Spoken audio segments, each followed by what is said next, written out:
मार दूं। क्योंकि आपके ये अल्फाज मुझे पल पल मार रहे हैं अफनान। रमशा को तुम्हारे सुपुर्द कर रहा हूँ बेटा।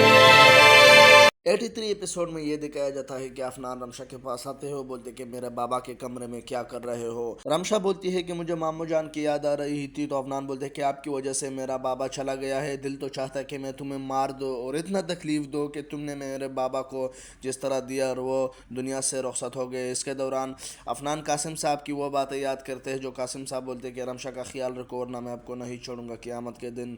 फिर अफनान रमशा को छोड़ देते हैं और बोलते हैं कि यहाँ से चली जाओ। यहाँ पर रमशा पैकिंग करता है तो अफशी बेगम आती है, बोलती है कि अफनान घर पे नहीं है, अभी चली जाओ यहाँ से।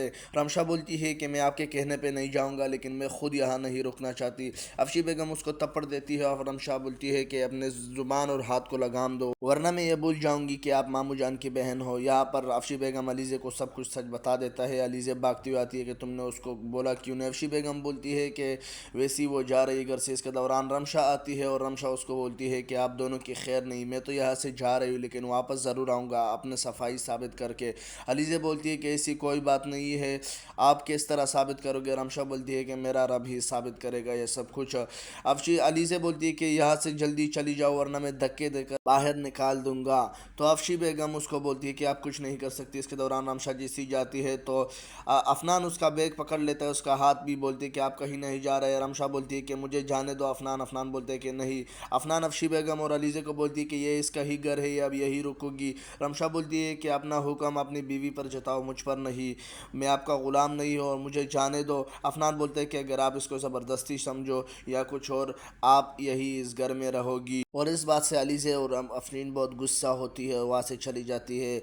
यहाँ पर अफरीन अफनान को बोलती है कि आपने क्या कर दिया, आपको पता है कि रमशा के आने के बाद इस घर में सुकून ख़त्म हो गया है। अफनान बोलता है कि मैंने मामू जान से वादा किया था कि मैं रमशा का ख्याल रखूँगा और आखिरी वक्त में मामू जान ने भी मुझे ये बोला था कि रमशा का ख्याल रखो वरना मैं आपको नहीं छोड़ूंगा। बस इसी बात की वजह से मैं उसका ख्याल रखूँ। यहाँ पर अफनान का एम्प्लॉयर कुछ कागज़ लेकर आते हैं। अफनान उससे पूछते हैं कि आपने शादी की है। आदिल बोलते हैं कि नहीं, मैंने शादी नहीं की, मेरे पास इतने पैसे नहीं है। अफनान बोलते हैं कि मेरे पास एक लड़की है जो उससे शादी करवाऊंगा आपकी।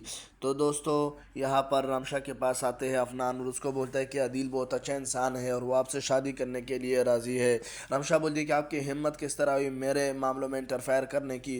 तो अफनान बोलता है कि आपकी वजह से आज मेरा मामू जान नहीं है, इसलिए मैं आपकी शादी जल्दी करवाऊंगा, इस घर से रुखसत कर दूंगा। यहाँ पर अफशी बेगम और अलीज़े भी तमाशा देखने के लिए आते हैं और अफनान बोलता है रमशा अगर आपके दिल में कोई और है तो मुझे बताओ, मैं उसके साथ शादी कर दूंगा आपकी। इसके दौरान रमशा इनकार कर लेती है। जब शाम के वक्त अफनान घर आता है तो रमशा के कमरे में आता है। रमशा बोलती है कि मुझे आपसे ज़रूरी बात करनी है, मैं शादी करने पर राज़ी हूँ लेकिन मेरा एक शर्त है। अफनान बोलते हैं कि आप जैसे लड़कियों को सिर्फ शर्त की अहमियत होती है, रिश्तों की नहीं।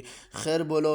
रमशा बोलती है कि मेरे शादी के बाद आप ना मेरा चेहरा देखोगे ना अपना चेहरा दिखाओगे। तो अफनान ये देखकर चौंक जाता है। दोस्तों आज का वीडियो यही तक था, मिलते हैं नेक्स्ट वीडियो में। खुदा।